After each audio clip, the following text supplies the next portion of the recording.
கர்த்தருடைய சமூகத்தில் ஞானம் வேணும், அறிவு வேணும். எதிர்காலங்களை குறித்து நான் தெரிந்து கொள்ளணும்னு விண்ணப்பித்தவங்க ஒரு சிலர் இருக்கிறாங்க பைபிளில். சாலமோன் ராஜா ஞானத்தை ஆண்டவர்கிட்ட கேட்டார். சில பேர் தரிசனங்களை குறித்து விளக்கம் கேட்டாங்க, சில பேர் மேம்பாடான தரிசனங்களை கேட்டாங்க. நான் என்னுடைய வாழ்க்கையில் ஆண்டவர்கிட்ட மிக முக்கியமாக கேட்ட ஒரு காரியம், அட்வான்ஸ்டு விஷன் கொடுங்க, அதான் மேம்பாடான தரிசனங்களுக்கு எனக்கு கொடுங்க. வேதத்தில் இருக்கிற ரகசியங்களை எனக்கு வெளிப்படுத்துங்கன்னா நான் அடிக்கடி தேவ சமூகத்தில் ஜெபிக்கிற பொழுது கர்த்தர் எனக்கு வெளிப்பாடுகளை கொடுத்தார். மேம்பாடான தரிசனங்களெல்லாம் கொடுக்க ஆரம்பித்தார். அந்த தரிசனங்களெல்லாம் வைத்து வேதத்தை வாசித்து அதை கம்பேர் பண்ணி அதை வேத வசனங்களையும் தரிசனங்களையும் இணைச்சி பார்த்து அநேக இடங்களில் நான் பிரசங்கம் பண்ணுறது உண்டு. அநேக ஜனங்களுக்கு நான் ஆலோசனை கொடுக்கறது உண்டு.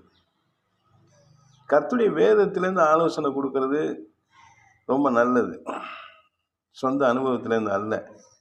கர்த்தர் கொடுக்குற தரிசனங்களை வேதத்தின் அடிப்படையில் ஜனங்களுக்கு பிரசங்கிப்பது நல்லது. கர்த்தர் கொடுக்குற ஞானத்தை வேதத்தின் காரியங்களோடு வைத்து செபித்து கர்த்தரிடத்தை பெற்று ஜனங்களுக்கு கொடுக்கணும். ஜனங்களுக்கு நல்ல சத்தியத்தை கொடுக்கும் பொழுது ஜனங்க ஆசீர்வாதத்தை பெற்றுக்கொள்கிறார்கள்.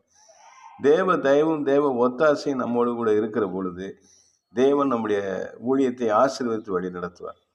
நம்ம குடும்பத்தை ஆசீர்வதிப்பார், நம்முடைய செயல்களை ஆசீர்வதிப்பார், நம்முடைய எல்லா காரியங்களையும் அவர் ஆசீர்வதிக்க வல்லமை உள்ளவராக இருக்கிறார். பிசாசின் கிரியைகளை முறியடிப்பார். நல்ல ஜெபிங்க, நல்ல தரிசனங்களை ஆண்டவர்கிட்ட கேளுங்க, நல்ல மேம்பாடான தரிசனங்களை கர்த்தரிடத்தில் கேட்டு பெற்றுக்கொண்டு உங்கள் ஊழியத்தை செய்யுங்க, உங்கள் குடும்பத்தை நடத்துங்க, உங்கள் தொழிலை நடத்துங்க, உங்கள் வேலையை செய்யுங்க. கர்த்தர் உங்களை ஆசீர்வதிப்பார்.